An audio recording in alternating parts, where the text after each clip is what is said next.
하나님 말씀 증거하겠습니다. 지금 굉장히 역사적인 순간을 여러분 보내고 계시는데 아마 작년에 시작한 것 같은데요. 오후 예배 때 로마서 말씀 나누기 시작한 게 꽤 오래됐습니다. 근데 로마서가 오늘 끝납니다. 로마서 성경을 처음부터 끝까지 읽는 것도 쉽지 않고요, 혼자서. 그리고 이것을 공부하는 것은 더 어려운, 쉽지 않은 일이실 거고, 또 함께 이 말씀을 묵상하고 또 이 듣는 것도 쉽지만은 않은 과정이셨을 텐데, 지금까지 로마서 1장 1절부터 시작해서 마지막 절까지 어쨌든 마칩니다. 금요 성령 집회 때는 지금 사도행전이 끝나거든요. 그래서 지금 여러모로 역사적인 순간입니다.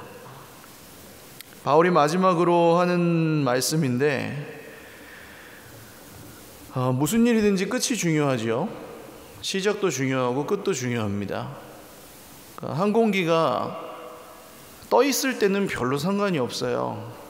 떠 있을 때는 그냥 가던 힘으로 가기도 하고 그렇게 위험하게 만날 만한 일이 없습니다. 근데 언제가 제일 위험해요? 올라갈 때와 내려올 때. 이착륙 때가 제일 신경이 많이 쓰이고 또 긴장되는 순간이고 그렇잖아요. 로마서라는 항공기가 이륙할 때도 힘들었지만 어쨌든 지금 비행을 마치고 내려오는 길입니다. 굉장히 중요한, 짧은 구절이지만 중요한 내용들을 담고 있습니다. 바울이 로마 교회 형제들에게 하는 인사들을 다 마친 후에 25절에 나의 복음과 예수 그리스도를 전파함은, 나의 복음이라고 말씀합니다. 바울이 믿는 복음, 그리고 바울이 지금 로마의 형제들, 로마 교회는 바울이 세운 교회는 아니었어요. 그러나 로마에 있는 형제들과 함께 나누고자 하는 이 복음은 예수 그리스도의 복음이었고 하나님의 나라의 복음이었습니다. 그래서 나의 복음과 예수 그리스도를 전파함은 영세 전부터 감추어졌다가, 이것이 오래전부터 감추어졌던 비밀이었는데 누구를 통해 드러났다는 얘기를 하고 싶은 걸까요? 바울이 복음, 세상을 구원하시는 하나님의 뜻과 계획이 감추어진 비밀이었는데 누구를 통해서 드러나요? 예수님을 통해서 드러났다는 얘기를 하고 싶은 겁니다. 바울의 복음의 시작과 끝은 누구예요? 예수 그리스도입니다. 우리 인생의 출발점과 마지막 점도 예수 그리스도이십니다. 그러니까 아무리 설명을 더하고 설명을 덜해도 이 사실만큼은 변하지가 않습니다. 복음은 예수님으로 시작해서 예수님으로 끝납니다. 다른 어떤 것도 예수님을 대신할 수가 없습니다. 예수님이 복음이고 예수님이 구원이십니다. 그런데 그 비밀이 이제는 나타내신 바 되었으며, 하나님의 비밀이 나타났대요. 하나님이 나타내셨대요. 누구를 통해 나타났다고요? 예수님을 통해서 나타났어요. 그러니까 예수님을 믿는 사람들은 하나님의 구원의 비밀을 깨달을 수 있어요, 없어요?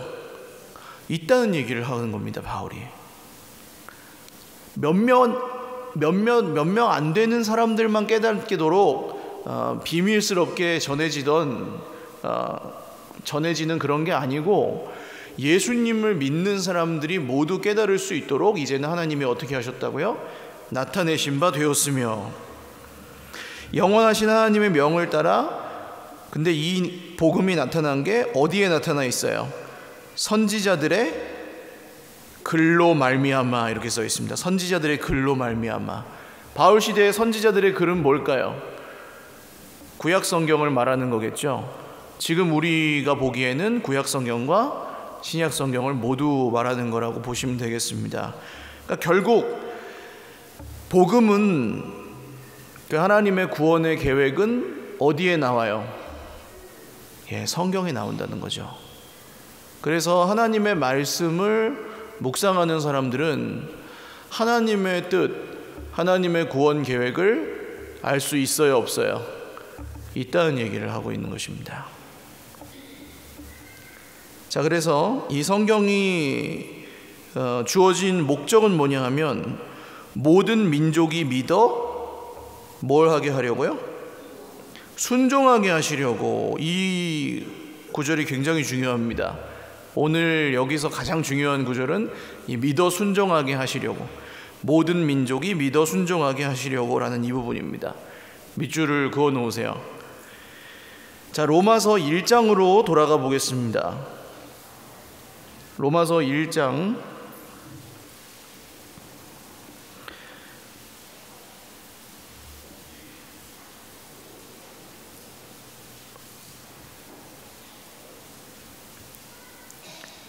자, 로마서 1장에도 이 믿어 순종한다는 말씀이 나옵니다. 몇 절에 있는지 한번 찾아보세요. 몇 절에 있어요? 네? 5절에 있어요. 5절 한번 읽어보겠습니다. 시작. 그로 말미암아 우리가 은혜와 사도의 직분을 받아 그의 이름을 위하여 모든 이방인 중에서 믿어 순종하게 하나니. 그러니까 믿음과 순종이 같이 써 있죠. 로마서 시작할 때 제가 말씀드렸습니다. 예수님을 믿는 믿음으로 구원을 받으면 그냥 모든 이방인 중에서 믿게 하나니 이렇게만 써놓으면 되잖아요. 근데 굳이 왜 순종을 뒤에다 덧붙여 놓았을까요? 믿어 순종하게 하나니. 이 끝날 때도, 로마서가 끝날 때도 지금 이 말씀이 모든 민족이 예수를 믿게 하시려고 이렇게 써도 되는데, 믿어 순종하게 하시려고 라고 쓴 이유가 뭘까요? 바울이 이것은 의도했다고 보이거든요. 시작에서도 믿어 순종, 마지막에도 믿어 순종.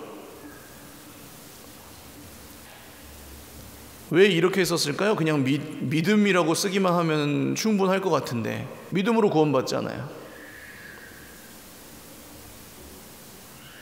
왜 이렇게 믿어 순종이라고 믿음 순종을 같이 썼을까요?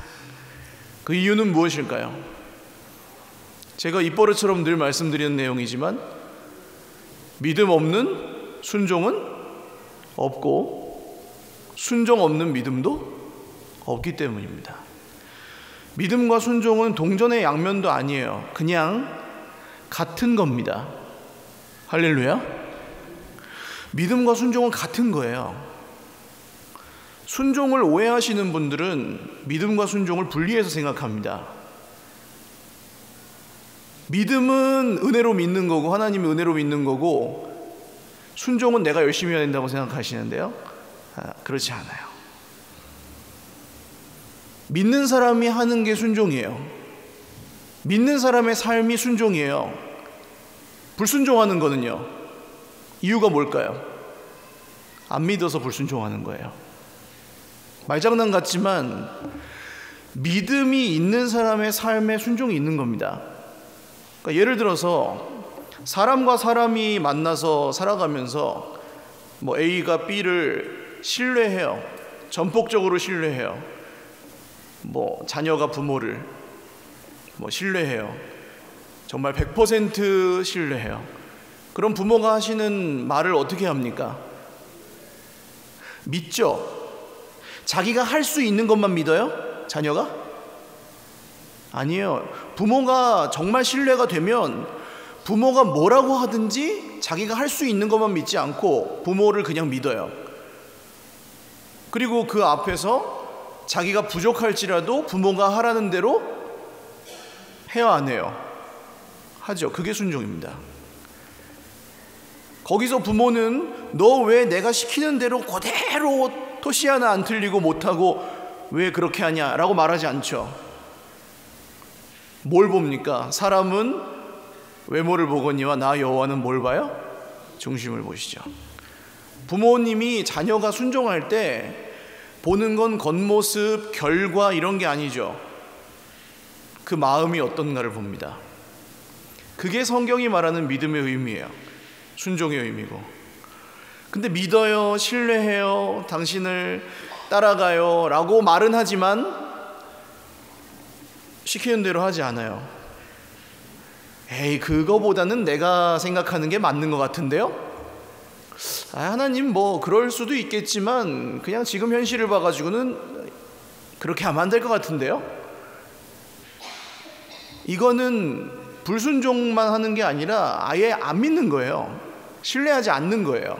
그 순간에는.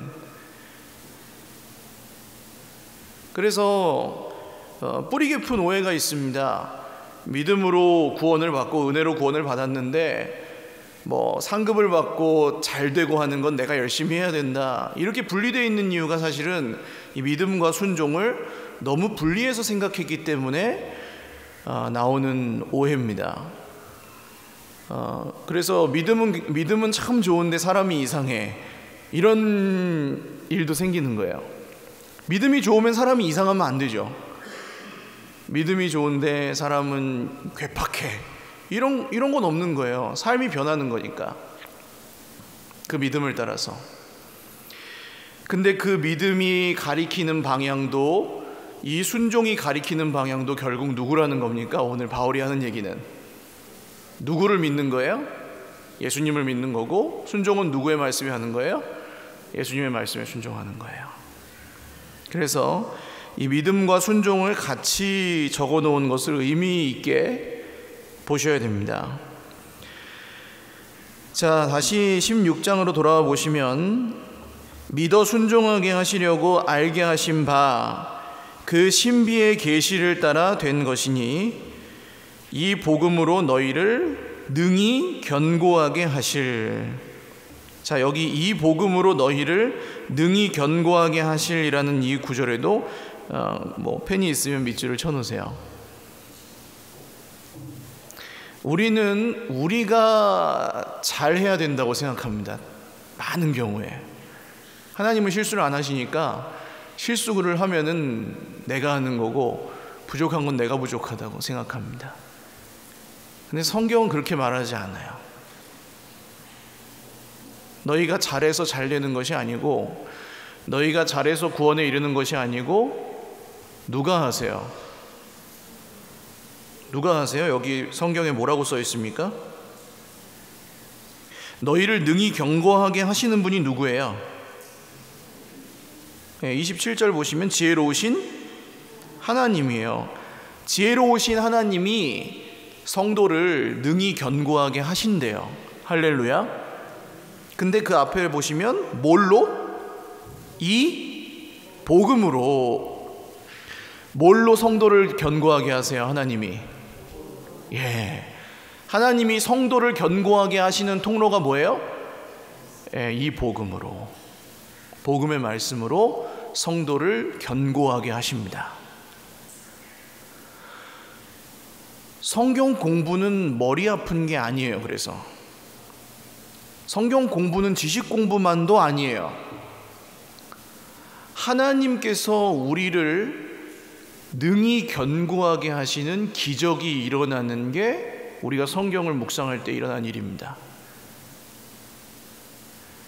이것을 그냥 지나치고 성경을 별로 관심이 없고 그냥 저냥 지나치는 사람과 그냥 수많은 기독교인의 의무 중에 하나 정도로 종교 경전으로 그냥 여기는 사람과 하나님이 이 복음의 말씀으로 우리를 견고하게 하시는구나 라고 믿는 사람과는 정말 그야말로 천국과 지옥의 차이가 날 수밖에 없습니다. 아니 그거 안 했다고 뭐 천국과 지옥까지. 여러분, 우리가 예수님의 말씀을 믿고 살아갈 때와 그렇지 않을 때를 한번 비교해 보세요. 말씀에 내 생명을 걸고 살아갈 때와 그렇지 않을 때를 한번 비교해 보세요. 오늘 오전에 다윗 얘기를 드렸잖아요. 하나님의 영이 감동하기 전에 다윗의 영혼을 괴롭게 하던 건 뭐겠습니까? 야, 손님 오시는데 첫째부터 일곱째 집에 남아, 여덟째 막내 넌 나가, 양이나 쳐 가서. 그럼 어때요? 다윗의 기분이 좋아요, 안 좋아요? 좋아요, 안 좋아요? 좋을 리가 없죠. 하루 종일 기분이 좋을까요, 안 좋을까요? 안 좋아요. 그러면 그 말이 다윗을 하루 종일 붙들고 있겠죠. 맞습니까? 다윗의 평생을 붙들 수도 있어요, 그 말이. 야, 너 나가. 아니, 그렇게 쓸모없는 사람 취급하면서 일은 시키고, 이렇게 억울한 게 어디 있어요? 그런데 다윗이 거기서 망가지지 않고 끝까지 하나님의 뜻을 따라 갔던 이유, 그렇게 나간 풀밭에, 목장에 나갔어요. 시편 23편 암송하시는 분 있으십니까? 여호와는 나의 목자시니. 그 외로운 마음과 쓰라린 마음을 가지고 풀밭에 나갔는데 이 양들이 쫙 있고 거기에 자기는 이렇게 돌보고 있는데, 내 인생이 저 양이라면 누가 나를 돌보시는 거예요? 하나님이 나를 돌보시는구나. 거기서 이 사람의 마음이 눈 녹듯이 녹았던 것이죠. 할렐루야. 시편 23편에 의미 있는 구절이 있어요. 주께서 내 원수의 목전에서 내게 상을 베푸신다는 구절 기억하세요? 주께서 내 원수의 눈앞에다가 내게 상을 차려주십니다라는 구절. 오늘 아침에 우리 묵상한 말씀에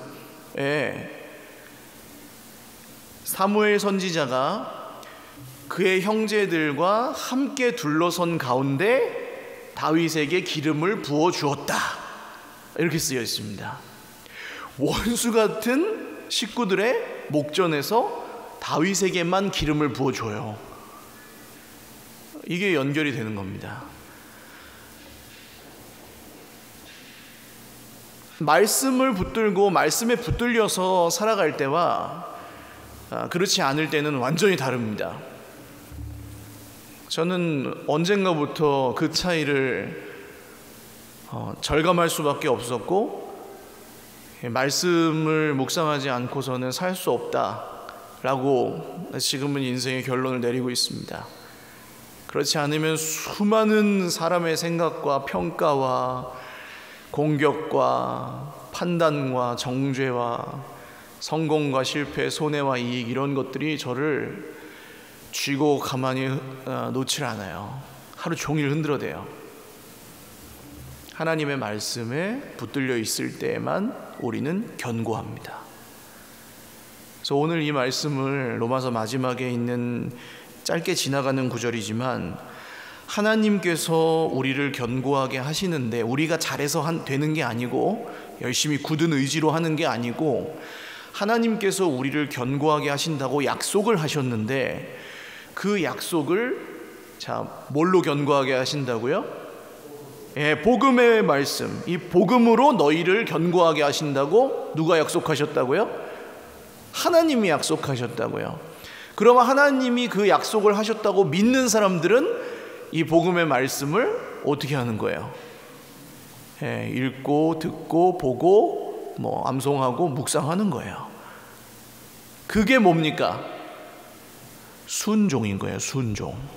할렐루야. 나는 그런 거 못해. 해보지 않고 못한다고 못해요. 왜냐하면 내가 안 해봤고 어색하고 그런 거는 목사님들이나 하는 거야, 이렇게 생각하면 못하는 거예요. 그 생각이 하나님의 약속보다 더 크면 못하는 거예요. 그렇죠? 그리고 그거 안 해도 나는 살만해, 내 인생은 내가 알아서 견고하게 해, 그런 사람은 안 하는 거예요. 안 믿으면 안 하는 거예요. 그런데 그래? 하나님이 우리를 복음으로 견고하게 하신다고? 그렇게 약속하셨다고? 자, 한번 여쭤보겠습니다. 내 인생, 우리의 가정, 우리의 교회가 견고해지기를 원하십니까? 아니면 사정없이 늘 형편 따라 흔들리기를 원하십니까? 어려운 질문인가요? 다시, 우리 인생이, 우리 가정이, 우리의 자녀들이 견고하기를 원하십니까? 아니면 사정없이 늘 흔들리기를 원하십니까? 견고하기를 원하시죠? 할렐루야. 근데 누가 견고하게 해주신다 그랬어요? 하나님이 견고하게 해주신다 그랬어요. 뭘로요? 복음으로요. 견고해지고 싶으세요? 뭘로요? 누가요? 그걸 믿는 사람은 어떻게 한다고요? 언제 그럼 성경을 피는 거냐?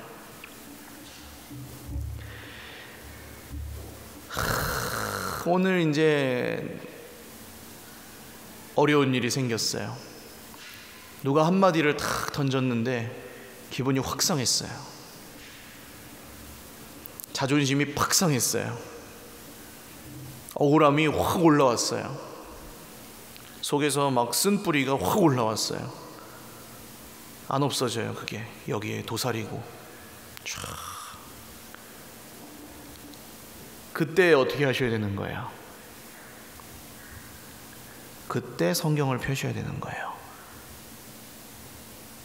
이해가 가십니까? 여러분, 그냥 지나치지 마세요. 뭔가 나를 이렇게 공격해 들어올 때, 어떤 말이 나를 사로잡으려고 할 때, 어떤 생각이 내 머리에서 떠나지 않을 때, 어떤 죄가 내 머리에 들어와서 내 마음속에 들어와서 막 커지려고 할 때, 그걸 그냥 지나치지 마세요.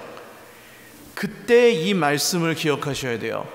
우리의 영혼을, 우리의 인생을, 우리의 가정을, 우리의 교회를 견고하게 하는 게 뭐예요? 복음인 거예요. 그 생각이 아니라, 그 사람의 말이 아니라. 이걸 믿는 사람은 지금 뭐 당장 급한 일을 하는 것보다 뭐가 더 중요한 거예요? 복음이 더 중요한 겁니다. 그리고 그런 사람은 복음으로 구원을 얻는 거예요. 그 순간에. 할렐루야. 하나님이 절대로 그냥 내버려 두지 않으십니다. 이렇게 말씀을 묵상하고 이렇게 복음을 따라가는 사람을 하나님이 절대로 사람 말에 휘둘리고 형편에 휘둘리게 그냥 내버려 두지 않으세요. 그러니까 어떻게 보면 이게 믿음이 뭐 아주 무슨 훌륭한 인류신앙, 삼류신앙 그런 게 있는 게 아니라 그냥 좀 속되게 표현하면 의리라도 지켜라 그런 얘기예요. 의리라도. 하나님이 우리한테 베푸신 그걸 기억하면 이렇게 약속하셨다고 진짜 이렇게 뭐 어떻게 더 할 수 없을 정도로 아들의 생명을 주셨는데 보여주셨으면 의리라도 지키자는 거예요. 의리. 하나님 제가 듣는 척이라도 할게요. 이렇게라도 하라는 거예요. 근데 구약 이스라엘로부터 예수님 시대까지 정말 단 한 사람도 하나님의 말씀에 그렇게 귀를 기울이는 사람, 그런 의미로 귀를 기울이는 사람은 없었다는 겁니다. 그래서 오늘 우리가 이 복음의 말씀을 붙들고 살아가는 것은 결코 만만하지 않습니다. 선포하지만, 씨가 계속 뿌려지지만 모든 사람이 그렇게 살지는 않을 것입니다. 그리고 매일 완벽하게 그거를 해낸다, 못한다 이런 기준으로 따지면 아마 한 분도 안 계실 겁니다. 그러나 하나님이 보시는 건 외모가 아니에요. 뭘 보신다 그랬습니까? 중심을 보신다 그랬어요. 어떤 마음으로, 어떤 정직함으로 말씀을 대하며 하나님 앞에 살아가는가. 그거는 의리라는 말과도 통합니다. 자, 지혜로우신 하나님이 이 복음으로 우리를 견고하게 하신다고 약속하셨고, 하나님께, 자 27절, 예수 그리스도로 말미암아 영광이 세세 무궁하도록 있을지어다 아멘 하고 끝났어요. 자, 하나님께 영광이 있을지어다 하면 돼요, 안 돼요? 하나님께 영광을 돌립니다 하면 돼요, 안 돼요? 말이. 하나님께 영광 돌립니다 그러면은 말이 돼요, 안 돼요? 되죠? 그냥 그렇게만 써도 되잖아요. 근데 굳이 왜 여기다가 지혜로우신 하나님께 예수 그리스도로 말미암아 영광을 돌린다고 할까요? 왜 예수 그리스도를 여기다가 집어넣었을까요? 여러분, 하나님께 영광 돌리실 때 뭐 때문에 영광 돌리십니까? 무엇으로 영광을 돌리십니까? 내 인생의 형편이 좋아질 때만 하나님께 영광을 돌리십니까?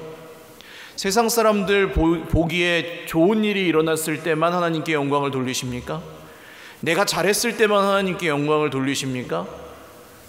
그럼 그 영광은 들어왔다 나갔다 하죠. 있었다 없었다 하죠. 그 영광은 영원하지 않죠. 잠깐이에요. 내가 잘할 때만 영광인 거예요. 그거는 하나님께 영광을 그런 식으로 돌리면. 그래서 하나님이 영원히 받으시는 영광은 내가 잘해서 드리는 영광이 아닙니다. 하나님이 이미 영광스러우세요. 우리가 더 영광을 돌리지 않아도 충분히 영광스러우세요. 그 영광을 빼앗기지 않으세요, 하나님은. 그런데 하나님은 우리가 예수 그리스도로 말미암아 하나님께 영광을 돌릴 때 가장 큰 영광을 받으세요. 할렐루야. 왜요? 왜 그럴까요? 결론입니다. 왜 예수 그리스도로 말미암아 영광을 돌릴 때 가장 큰 영광을 받으실까요?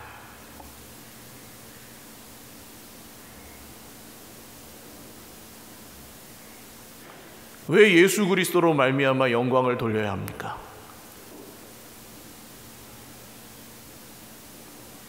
천하에 구원받을 만한 이름 중에 하나님이 주신 이름은 예수 그리스도밖에 없기 때문이에요. 할렐루야. 이 길만이 생명의 길이기 때문이에요. 예수 그리스도의 이름으로 영광을 돌리는 것이 하나님이 받고자 하시는 영광이기 때문이에요. 많은 돈으로 영광을 돌립니다? 아니에요.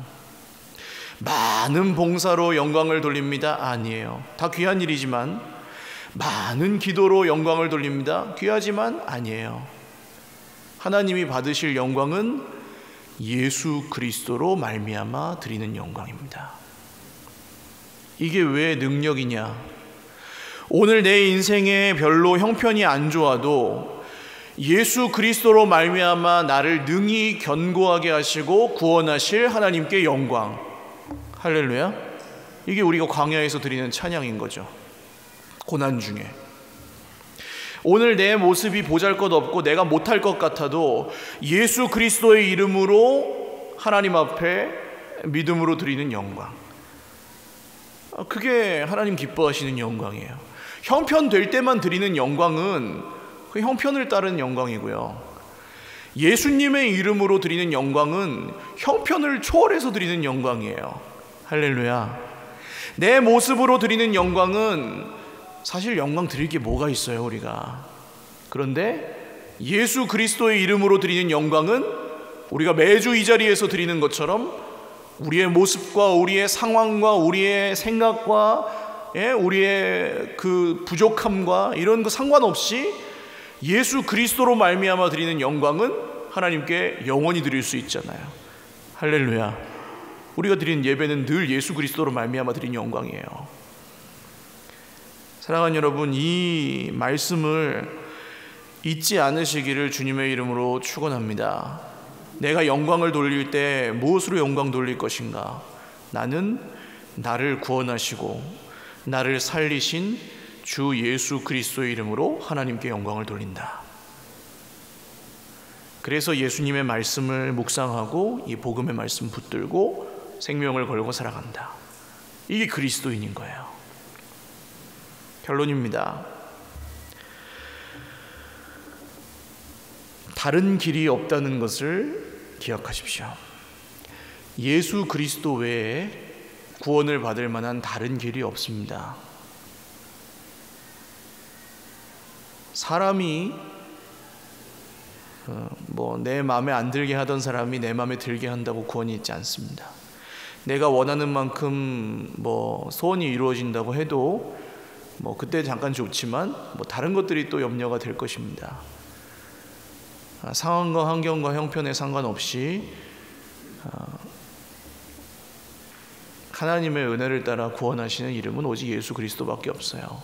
몇 주 전에 시편 말씀 우리가 함께 묵상했었는데, 환난 날에 나를 부르라, 내가 너를 건지리니 내가 나를 영화롭게 하리라 그랬습니다. 환난 날에 하나님을 부르면 하나님이 우리를 어떻게 하신다고요? 건지신다고요. 그러면 그게 뭐가 된다고요? 네가 나를 영화롭게 하는 게 된다고요. 할렐루야. 이 앞에 안 보이는 사람들이 예수님을 만났을 때 예수님이 묻잖아요. 굳이 물어요. 내가 너에게 무엇하여 주기를 원하느냐. 이 앞에 안 보이는 분들이 뭐라고 합니까? 주여, 뭐 하기 원해요? 눈 뜨기를 원합니다 그러잖아요. 옆에 계신 분들 한번 보세요. 내가 내게 무엇하여 주기를 원하느냐. 시작. 뭐 바라시겠어요? 차 한 대 사주세요 그러실 거예요? 차 사줘요 그러면? 왜 차 한 대 사달라는 말 왜 못해요? 집 한 채 사달라는 말 왜 못해요? 왜 안 할까요? 얘기해도 안 사주니까. 그죠? 못 사주니까. 사랑하지만 그 정도는 아니잖아요 우리가. 근데 이 맹인들이 예수님이 내가 너에게 무엇하여 주기를 원하냐 그랬더니 뭐라고 합니까? 주여, 눈 뜨기를 원하나이다 그러잖아요. 그럼 뭐예요? 이 사람들이 이분이 내 눈을 뜰 수 있게 해줄 거라고 믿었다는 거잖아요. 성경은 그때 예수님의 마음이 뭉클했다고 얘기합니다. 아무도 안 믿고 엉뚱하게 믿고 앉았는데 이 앞도 안 보이는 두 사람이 나를 믿는구나. 영광을 받으신 거예요. 그때 감동을. 환난 날에 우리가 주님을 믿으면 주님이 감동하세요. 아멘. 환난 날에 고난 중에 우리가 주님의 이름을 부르면 주님이 감동하세요. 우리를 통해서. 그게 주님의 기쁨이시고 주님의 영광이신 거예요. 네가 나를 믿는구나. 진짜로 네가 나를 신뢰하는구나. 네가 부족하고 네가 죄인이고 네가 연약하고 다 상관없다. 네가 나를 믿는구나. 할렐루야. 저희 애가 둘째가 침대에 올라가요. 2층 침대가 있어서 2층에 이렇게 올라갑니다. 그리고 제가 이렇게 밑에 있으면 그냥 이렇게 뛰어내립니다. 받아주세요 물어보지도 않고 그냥 뛰어내려요. 왜요? 아빠가 절대 나를 떨어뜨릴 리가 없다. 우리가 하나님을 의지하는 건 그런 겁니다. 신뢰하기 때문이에요. 하나님 아버지께 구하실 때 주고받는 식으로 하지 마십시오. 아버지, 한번 따라하세요. 아버지 도와주세요. 아버지 살려주세요. 아버지 채워주세요. 아버지 고쳐주세요. 구하시기를 바래요. 그게 하나님께 영광 돌리는 거예요. 믿으면 믿을수록 하나님 영광 받으세요. 예수 그리스도 이름으로. 할렐루야. 우리 같이 기도하겠습니다. 로마서 성경이 1장부터 여기까지 왔지만 끝나지 않아요. 여러분 이후에도 이 말씀을 통해서 계속해서 생명을 얻으시고 이 복음을 통해서 우리를 능히 견고하게 하실 주님을 기대하며 사실 수 있기를 바랍니다. 오늘 이렇게 보았지만 한 1년 있다 보면 또 다르실 거고 또 한 5년 후에 보면 또 다르실 거예요. 하나님이 주신 은혜는 끝이 없습니다. 하나님 우리가 이 복음으로 우리를 능히 견고하게 하실 주님을 찬양하고 신뢰합니다. 주님 끝날까지 그 믿음으로 살게 하여 주시옵소서. 우리 같이 기도하겠습니다. 하나님 아버지, 오직 예수 그리스도의 이름으로 구원하시고 예수 그리스도의 이름으로 영광을 받으시는 하나님 아버지, 이 복음의 말씀으로 우리를 견고하게 하시는 지혜로우신 하나님께 예수 그리스도로 말미암아 영원 무궁토록 영광이 있으시기를 원합니다. 사람의 생각과 사람의 말과 세상의 형편과 성공과 실패와 손해와 이익에 수도 없이 휘둘리던 우리의 인생을 주님이 새롭게 하여 주셨습니다. 주님, 우리의 고집과 우리의 완고함을 주 예수님이 십자가에서 온전히 무너뜨리셨고, 모든 민족이 믿어 순종하게 하시려고 이 복음의 말씀을 우리에게 허락하여 주셨습니다. 감추어졌던 비밀이 드러났고 이제 우리가 그 길을 걸으며 여기서 생명을 얻고 들어가고 나오며 꼴을 얻습니다. 주님, 우리를 긍휼히 여겨주셔서 끝날까지 이 길에서 순종하게 하여 주시옵소서. 신뢰하고 순종하고 순종하며 신뢰하는 하나님의 자녀요 하나님의 백성으로 계속해서 살아갈 수 있도록 우리 모든 형제 자매들의 인생과 가정과 영혼을 영원토록 견고하게 하여 주시옵소서. 우리 한 번만 더 기도하겠습니다. 오늘 이 오후 예배에는 뭘 기대하고 오셨습니까, 여러분? 어떤 분들은 그냥 오던 시간이니까 오셨을 수도 있고요. 어떤 분들은 집에 그냥 가기 그래서 오셨을 수도 있습니다. 근데 그것도 잘하시는 거예요.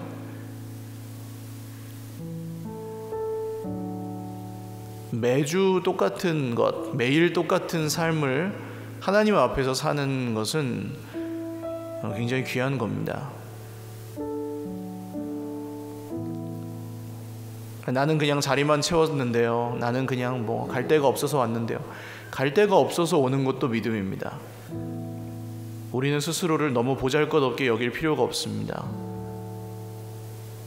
아무나 이 자리에 올 수 없고 하나님께 예배드리는 것도 아무나 드릴 수 없습니다. 오늘 하나님 아버지께 기대하며 구하십시오. 저는 그렇게 할 겁니다. 주님, 제 인생에 지금 주님의 도우심이 필요합니다. 주님, 저를 도와주십시오. 하나님밖에 의지할 분이 없습니다. 하나님 도와주십시오. 주 예수님의 이름으로 저를 구원하셨으니 제가 하나님을 믿습니다. 하나님, 환난 중에 고난 중에 제가 주님의 이름을 부르오니 제가 주님을 영화롭게 하게 해주시고 이 믿음으로 주님께 영광 돌리게 하여 주시옵소서. 우리 인생에 도우시는 하나님 의지하고 또 실제적인 도움이 필요한 것들 주님 앞에 간구하며 올려드리며 한 번만 더 기도하겠습니다. 하나님 아버지, 도와주십시오. 하나님 도와주십시오. 하나님 살려주십시오. 하나님 은혜를 베풀어 주십시오. 하나님, 오늘 우리에게 꼭 필요한 도움을 주님이 원하시는 그 뜻대로 내려주십시오. 우리의 뜻대로가 아니라 하나님의 뜻대로 이루어질 것을 신뢰하오니 주님, 우리에게 진정 필요한 것을 내려주시고 주님, 우리에게 진짜로 오늘 사람이 줄 수 없고 세상이 해결해 줄 수 없는 그 도움이 하나님만 주실 수 있는 그것이 우리에게 임하게 하여 주십시오. 말씀 안에서 간절히 구합니다. 주 예수님, 살려주십시오. 도와주십시오. 오늘 죄 백성들의 삶 가운데 역사하여 주십시오. 그냥 내버려 두지 않으실 것을 신뢰합니다. 반드시 말씀대로 이루실 것이고 그 말씀의 생명을 따라갈 때에 하나님께서 행하시는 일들이 보이게 될 것입니다. 주님, 그 믿음으로 하나님을 영화롭게 하며 그 믿음으로 하나님께 영광을 돌리며 오직 예수님의 이름을 믿고 그 말씀에 순종하는 그 믿음으로 온전히 이 땅 가운데 하나님의 백성답게 살아가는, 세상 나라의 백성이 아니라 하나님 나라의 백성답게 살아가는 저희들이 영원히 되게 하여 주시옵소서. 존귀하신 하나님 아버지, 하나님만 하실 수 있는 것을 구합니다. 우리는 스스로 우리 인생을 바꿀 수도 없고, 세상과 사람을 아무리 따라가 보아도 거기에 만족이 없음을 이제는 압니다. 하나님 아버지, 도와주십시오. 하나님 아버지, 주님의 자녀들을 도와주십시오. 힘들지만 믿음으로 살고 있습니다. 안 되지만 믿음으로 이 자리에 나왔습니다. 어렵지만 주님의 음성에 귀를 기울이고 있습니다. 주님 도와주십시오. 겨자씨만한 믿음으로 주님 앞에 영광을 돌릴지라도 살아계신 아버지는 산을 옮기시는 줄 믿습니다. 우리 인생에 하나님 살아계신 증거가 나타나서 우리가 하나님 살아계시다고 만방에 자랑하고 증거할 수 있도록 감추어졌던 비밀이 드러나고 주 예수 그리스도의 이름이 우리 인생의 가장 높은 곳에 영광을 받으시는 놀라운 은혜의 역사가 우리 각자의 삶과 온 가정들과 온 자녀손들의 인생과 가장 정말 주님의 몸된 교회 위에 주님의 선하신 뜻대로 이루어지게 하여 주시옵소서. 감사하옵고 이루실 주님 기대하오며 예수님의 이름으로 기도 올리옵나이다. 아멘. 우리 하나님께 영광의 박수 올리겠습니다. 다 같이 일어나셔서 마지막 찬양